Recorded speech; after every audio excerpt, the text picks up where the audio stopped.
ওম শান্তি। আজকে তারিখ হলো 25শে জুলাই 2025। প্রাত মুরলি ওম শান্তি বাপ-দাদা মধুবন। আজকের মুরলিতে বাবা বলেছেন, মিষ্টি বাচ্চারা, সর্বদা একটি চিন্তাতে থাকো যে আমাদের ভালোভাবে পড়াশোনা করে নিজেকে রাজ তিলক দিতে হবে। পড়াশোনার দ্বারাই রাজত্ব প্রাপ্ত হয়। তো বাবা বলেছেন যে মিষ্টি বাচ্চারা, সর্বদা একটি চিন্তাতে থাকো যে আমাদের ভালোভাবে পড়াশোনা করে নিজেকে রাজ তিলক দিতে হবে। পড়াশোনার দ্বারাই রাজত্ব প্রাপ্ত হয়। প্রশ্ন: বাচ্চাদের কোন আনন্দে উল্লাসে থাকতে হবে, নিরুৎসাহ কেন হতে নেই? উত্তর: সর্বদা এই উৎফুল্লতার সাথে থাকো যে এই লক্ষ্মীনারায়ণের মতো হতে হবে, এর পুরুষার্থ করতে হবে, কখনো দুঃখী হতে নেই। কারণ এই পড়াশোনা হলো খুবই সহজ, বাড়িতে থেকেও পড়াশোনা করতে পারো, এর কোনো ফিস বা বেতন নেই, কিন্তু অবশ্যই সাহস দরকার। তো বলছে কোই শ্রোত নেই, কিন্তু এর অবশ্যই সাহস দরকার। গীত: তুমি মাতা পিতা তুমি হো মাতা পিতা হো তুমি হো বন্ধু সখা হো তুমি হো। ওম শান্তি। বাচ্চারা তাদের পিতার মহিমা শুনেছে। মহিমা একেরই হয়, আর কারোর মহিমা গাওয়া যায় না। যখন কিনা ব্রহ্মা বিষ্ণু শঙ্করেরও মহিমা হয় না। ব্রহ্মার দ্বারা স্থাপনা করায়, শঙ্কর দ্বারা স্থাপনা করায়, কিন্তু বিষ্ণু দ্বারা পালনা করায়। লক্ষ্মীনারায়ণকে এরকম যোগ্য শিব বাবাই তৈরি করেন, ওনারই মহিমা করা হয়। উনি ব্যতীত আর কারোর মহিমার সুখ্যাতি করার থাকে। এনাকে ব্রহ্মা এরকম করে তুলতে সক্ষম টিচার না থাকলে ইনিও এরকম হতেন না। আবার মহিমা সুখ্যাত হলো সূর্যবংশী ঘরানার, যারা রাজ্য করে বাবা সঙ্গমে না এলে তো এনার রাজত্ব প্রাপ্ত হতে পারত না। আর তো কারোর মহিমা করা হয় না। ফরেনার্স ইত্যাদি কারোর ওই মহিমা করার দরকার নেই। মহিমা হলোই শুধুমাত্র এক, এর দ্বিতীয় কেউ নেই। উচ্চতমের চেয়ে উচ্চ হলেনই বাবা, শিব বাবা। ওনার থেকেই উচ্চ পদ প্রাপ্ত হয়। তাই ওনাকেই ভালোভাবে স্মরণ করা উচিত। নিজেকে রাজা করার জন্য নিজেকেই পড়তে হয়। যেমন ব্যারিস্টারি পড়লে নিজেকে পড়াশোনার দ্বারা ব্যারিস্টার তৈরি করে তো না। বাচ্চারা, তোমরা জানো যে শিব বাবা আমাদের পড়ান। যারা ভালোভাবে অধ্যয়ন করবে তারাই উচ্চ পদ প্রাপ্ত করবে। অধ্যয়ন না করে পদ প্রাপ্ত করতে পারে না। অধ্যয়ন করার জন্য শ্রীমত প্রাপ্ত হয়। মুখ্য ব্যাপার হলো পবিত্র হয়ে ওঠার, যার জন্যই এই অধ্যয়ন। তোমরা জানো যে এই সময় সব হলো তমপ্রধান, পতিত। ভালো বা খারাপ মানুষ তো হয়ই। পবিত্র যারা থাকে তাদের ভালো বলা হয়। তো যারা পবিত্র থাকে তাদেরকে ভালো বলা হয়। ভালো পড়াশোনা করে মানুষ হলে তখন মহিমা হয়, কিন্তু হলো তো সব পতিত। পতিত যারা তারাই পতিতের মহিমা করে। সত্যযুগে হলো পবিত্র, সেখানে কেউই কারোর মহিমা করে না। এখানে পবিত্র সন্ন্যাসীও আছে, অপবিত্র গৃহস্থীও আছে, তবে পবিত্রদের মহিমারই সুখ্যাতি করা হয়। সেখানে তো যেমন রাজা রানী তেমন প্রজা হয়। আর কোনো ধর্ম নেই যার জন্য পবিত্র অপবিত্র বলে। এখানে তো কোনো গৃহস্থরও মহিমা গাইতে থাকে, তার জন্য যেন সেই হলো খোদা আল্লাহ, কিন্তু আল্লাহকে তো পতিত পাবন লিবারেটর গাইড বলা হয়ে থাকে। সেটা আবার কিভাবে সব হতে পারে? দুনিয়াতে কত ঘন অন্ধকার। এখন তোমরা অর্থাৎ বাচ্চারা বুঝতে পারো যে বাচ্চাদের এ সচেতনতা থাকা দরকার যে আমাদের পড়াশোনা করে নিজেকে রাজা তৈরি করতে হবে। যারা ভালোভাবে পড়াশোনা করবে তারাই রাজ তিলক প্রাপ্ত করবে। বাচ্চাদের আনন্দে উল্লাসে থাকা উচিত যে আমিও এই লক্ষ্মীনারায়ণের মতো হব। এতে নিরুৎসাহ হওয়ার কিছু নেই, পুরুষার্থ করা উচিত, দুঃখী হতে নেই। এই পড়াশোনা হলো এমন যে খাতে শুয়েও পড়তে পারবে, বিদেশে থেকেও পড়তে পারবে, বাড়িতে থেকেও পড়তে পারবে। এত সহজ পড়াশোনা। পরিশ্রম করে নিজের পাপ খণ্ডন করতে হবে, আর অপরকেও বোঝাতে হবে। অন্য ধর্মের লোকেদেরও তোমরা বোঝাতে পারো। কাউকে এটা বলতে হবে, তুমি হলে আত্মা, আত্মার স্বধর্ম হলো একটাই, এর কোনো পার্থক্য হতে পারে না। শরীর দ্বারাই অনেক ধর্ম হয়, আত্মা তো হলো একই, সকলে একই পিতার সন্তান। আত্মাদের বাবা অ্যাডাপ্ট করেছেন, সেই জন্যে ব্রহ্মামুখ বংশাবলী বলা হয়ে থাকে। যে কোনো কাউকেই বোঝাতে পারো আত্মার পিতা কে। তোমরা যে ফর্ম ভরো ওর অর্থ বেশ বড়। বাবা তো অবশ্যই আছেন, যাকে স্মরণও করা হয়। আজকাল তো ভারতে যে কোনো কাউকেই ফাদার বলে দেয়, মেয়রকেও ফাদার বলে, কিন্তু আত্মার পিতাকে তাকে জানে না। গায়ও যে তুমি মাতা পিতা, কিন্তু তিনি কে কেমন কিছুই জানা নেই। ভারতেই আমরা মাতা পিতা বলে রাখো, ভারতেই তোমরা মাতা পিতা বলে রাখো। একমাত্র বাবা এখানে এসে মুখ বংশাবলী রচনা করেন। ভারতকেই মাদার কান্ট্রি, দেশ মাতৃকা বলা হয়, কারণ এখানেই শিব বাবা মাতা পিতার রূপে ভূমিকা পালন করেন। এখানেই ভগবানকে মাতা পিতা রূপে স্মরণ করে। বিদেশে শুধু গড ফাদার বলে ডাকে, কিন্তু মাতাও তো দরকার, যে না, যার দ্বারা বাচ্চাদের অ্যাডাপ্ট করবে। পুরুষ ও স্ত্রীকে অ্যাডাপ্ট করে আবার ওর থেকে বাচ্চা জন্ম নেয়, রচনা রচয়িতা হতে থাকে। এখানেও এনার মধ্যে ব্রহ্মা বাবার মানে পরমপিতা পরমাত্মা বাবা প্রবেশ করে অ্যাডাপ্ট করে বাচ্চার জন্ম হতে থাকে, সেই জন্য এনাকে মাতা পিতা বলা হয়ে থাকে। তিনি হলেন আত্মাদের পিতা, আবার এখানেও এসে উৎপত্তি করে। এখানে তোমরা বাচ্চা হয়ে থাকো, তাই ফাদার আর মাদার বলা হয়। সেটা তো হলো সুইট হোম, যেখানে সব আত্মারা থাকে। সেখানেও বাবা ব্যতীত আর কেউ নিয়ে যেতে পারে না। কাউকে পেলে তাকে বলো তুমি কি সুইট হোম যেতে চাও, তবে অবশ্যই পবিত্র হতে হবে। তোমরা এখন হলে পতিত, এটা হলোই আয়রন এজের তম প্রধান দুনিয়া। এখন তোমাদের গৃহে ফিরে যেতে হবে। আয়রন এজেট আত্মারা তো গৃহে ফিরে যেতে পারে না, আত্মারা সুইট হোমে পবিত্র থাকে। তাই বাবা এখন বোঝান, বাবার স্মরণে বিকর্ম বিনাশ হবে। কোনো দেহধারীকে স্মরণ করো না, বাবাকে যত স্মরণ করবে ততই পবিত্র হবে, আর তারপরে উচ্চপদ প্রাপ্ত করবে। নম্বর অনুযায়ী লক্ষ্মীনারায়ণের চিত্রের উপর কাউকে বোঝানো সহজ হয়। ভারতে এদের রাজত্ব ছিল, এরা যখন রাজত্ব করত তখন বিশ্বে শান্তি ছিল। বিশ্বের শান্তি একমাত্র বাবা আনতে পারেন, আর কারোর সেই শক্তি নেই। বাবা এখন আমাদের রাজযোগ শেখাচ্ছেন, নতুন দুনিয়ার জন্য কিভাবে রাজার রাজা হওয়া যায় সেটা বলে দেন। বাবা হলেনই নলেজফুল, কিন্তু ওনার মধ্যে কোন নলেজ আছে সেটা কেউ জানে না। সৃষ্টির আদি মধ্য অন্তের হিস্ট্রি জিওগ্রাফি অসীম জগতের পিতাই শোনান। মানুষ তো কখনো বলে সর্বব্যাপী আছেন, মানুষ তো কখনো বলে ভগবান সর্বব্যাপী আছেন, নইলে বলে তিনি সকলের ভেতর জানতে সক্ষম, আবার নিজেকে তো বলতে পারে না। এইসব কথা বাবা বসে বোঝান, ভালোভাবে ধারণা করে আরও উৎফুল্ল হওয়া উচিত। এই লক্ষ্মীনারায়ণের চিত্র সর্বদা উৎফুল্ল মুখশ্রী সম্পন্নই তৈরি করা হয়। স্কুলে উঁচু শ্রেণীতে পড়ে যারা কত উৎফুল্ল হয়, অন্যান্যরাও বোঝে ইনি তো অনেক বড় পরীক্ষায় পাশ করেছে।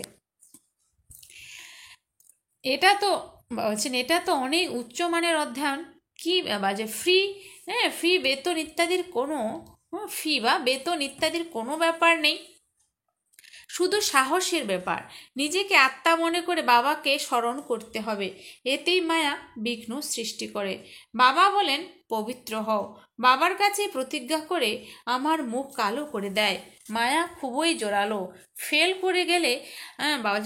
করে গেলে আবার তার নামের সুখ্যাতি করা যায় না। অমুকে শুরু থেকে অনেক ভালো চলছে, মহিমার সুখ্যাতি করা হয়। বাবা বলেন নিজেই নিজের জন্য পুরুষার্থ করে রাজধানী প্রাপ্ত করতে হবে, অধ্যয়নের দ্বারা উচ্চ পদ প্রাপ্ত করতে হবে। এটা হলোই রাজযোগ,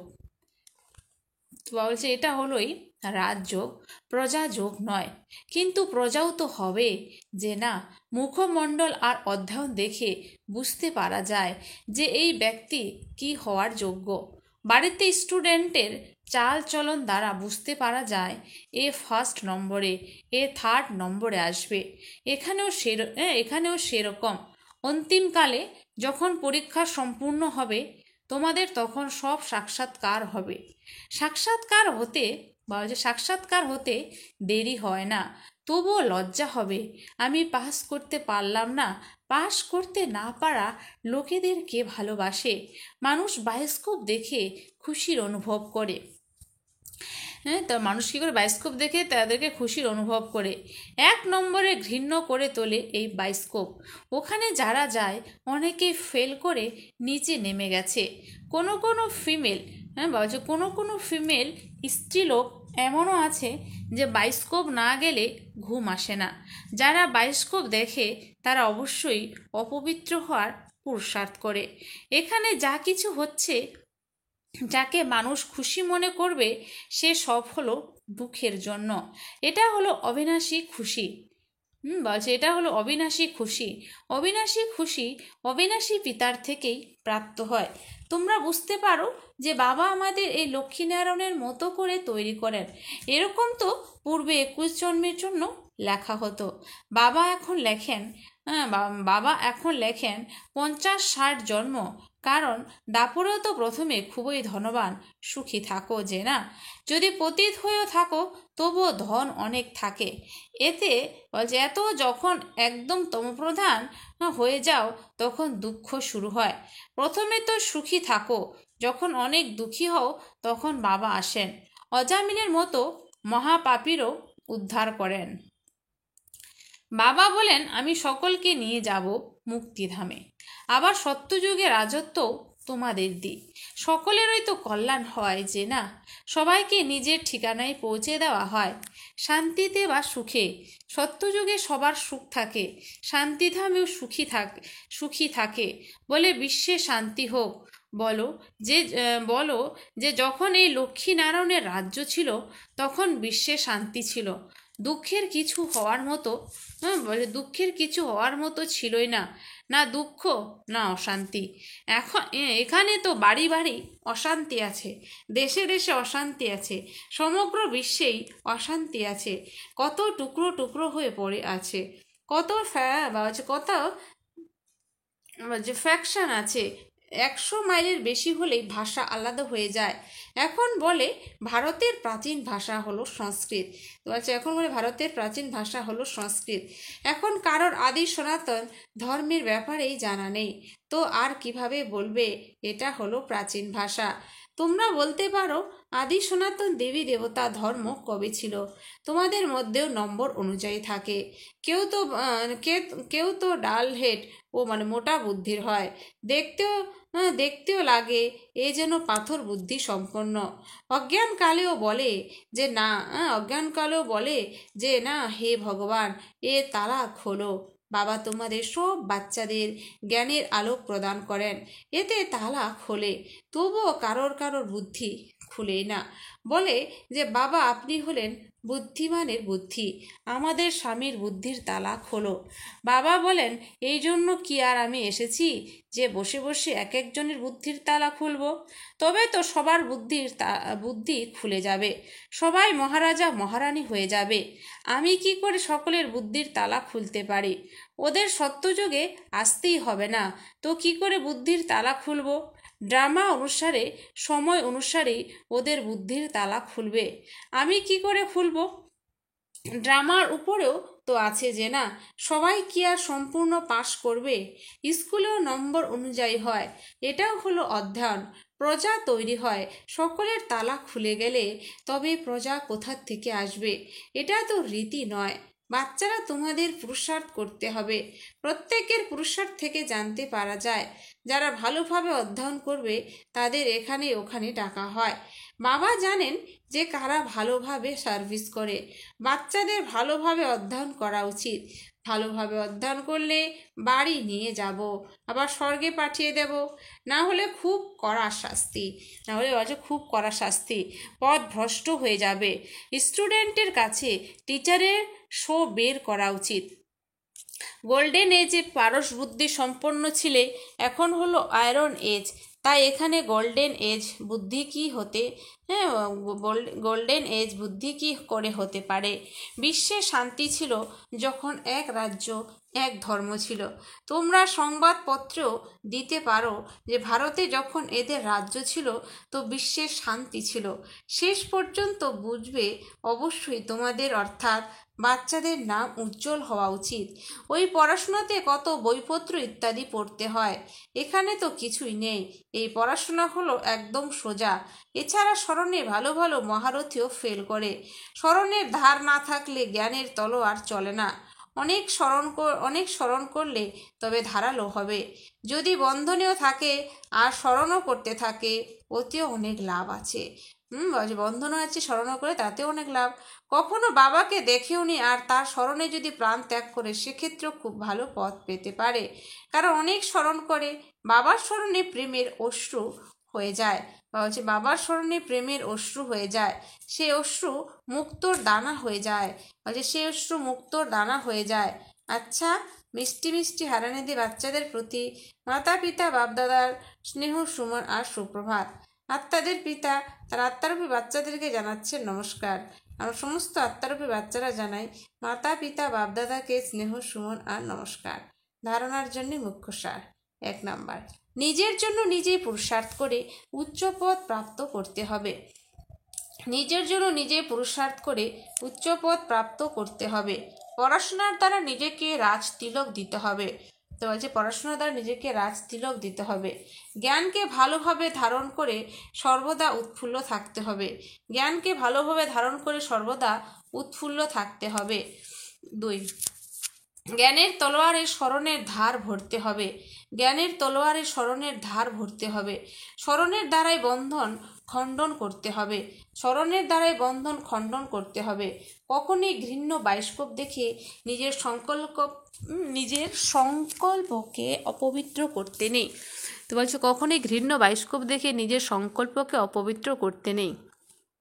বরদান, লৌকিককে অলৌকিকে পরিবর্তন করে সকল দুর্বলতাগুলির থেকে মুক্ত হয়ে মাস্টার সর্বশক্তিমান ভব। লৌকিককে অলৌকিকে পরিবর্তন করে সকল দুর্বলতাগুলির থেকে মুক্ত হয়ে মাস্টার সর্বশক্তিমান ভব। যে সর্বশক্তিমান মাস্টার নলেজফুল আত্মারা আছে, তারা কখনো কোনো দুর্বলতা বা সমস্যার বশীভূত হয় না। কেননা তারা অমৃতবেলার থেকে শুরু করে যা কিছু দেখে, শোনে, চিন্তা করে বা কর্ম করে, সেগুলিকে লৌকিক থেকে অলৌকিকে পরিবর্তন করে দেয়। কোনো অলৌকিক ব্যবহার নিমিত্ত মাত্র করেও অলৌকিক কার্য সদা স্মৃতিতে থাকে। তো কোনো প্রকারের মায়াবী বিকারে বশীভূত ব্যক্তির সম্পর্কের দ্বারা নিজে বশীভূত হয় না। তমোগুণী ভাইব্রেশনেও সদা কমল সমান থাকে। লৌকিক নোংরাতে থেকেও সদা তার থেকে পৃথক থাকে। স্লোগান, সবাইকে সন্তুষ্ট করো, নাহলে পুরুষার্থে স্বাভাবিকভাবেই হাই জাম্প লেগে যাবে। সবাইকে সন্তুষ্ট করো, তাহলে পুরুষার্থে স্বাভাবিকভাবেই হাই জাম্প লেগে যাবে। অব্যক্তি ছাড়া সংকল্পের শক্তি জমা করে শ্রেষ্ঠ সেবার নিমিত্ত হও। সংকল্পের শক্তি জমা করে শ্রেষ্ঠ সেবার নিমিত্ত হও। সংকল্প শক্তি জমা করতে হলে কোনো বিষয়ে দেখে শুনে সেকেন্ডে ফুলস্টপ লাগানোর অভ্যাস করো। যদি সংকল্পে কেন কি লাইন লাগিয়ে দাও, ব্যর্থের রচনা রচিত করো, তাহলে তার পান লাভ করতে হবে। সংকল্প সময় এনার্জি তাতে খরচ হতেই থাকবে। এই জন্য এখন এই ব্যর্থ রচনাগুলির বার্থ কন্ট্রোল করো, তাহলে অসীম সেবার নিমিত্ত হতে পারবে। আচ্ছা, ওম শান্তি। ধন্যবাদ বাবা আজকের এই সুন্দর মিষ্টি মূল্যের জন্য।